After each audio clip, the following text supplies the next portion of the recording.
not a famine of bread, nor a thirst for water, but of hearing the words of Jehovah. And they shall wander from sea to sea, and from the north even to the east. They shall run to and fro to seek the word of Jehovah, and shall not find it.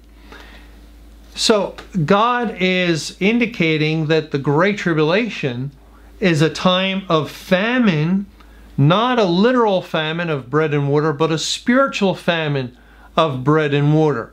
And yet the elect, those that are saved during those kinds of famine, are still taken care of. They're still provided spiritual nourishment from God.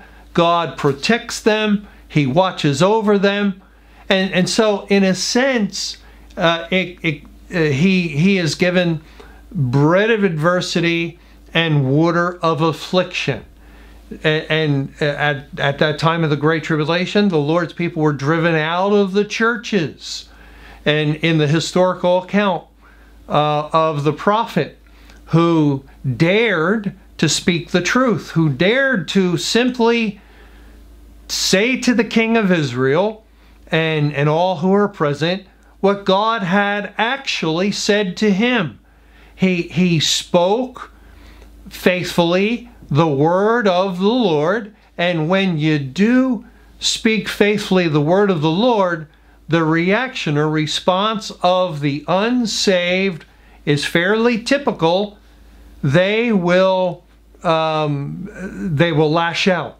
They will afflict you, and so Micaiah, who is that prophet, is not greeted or received with joy or with oh, isn't it wonderful that he told us the truth and patted on the back? But he's afflicted for the word's sake, and that's all in view that God's people they're opposed by those that are within the enemy camp, within the kingdom of Satan, those that are unsaved, even if they're professed Israelites like Ahab and the prophets of Baal who all prophesy good in the name of the king, and all Israel there.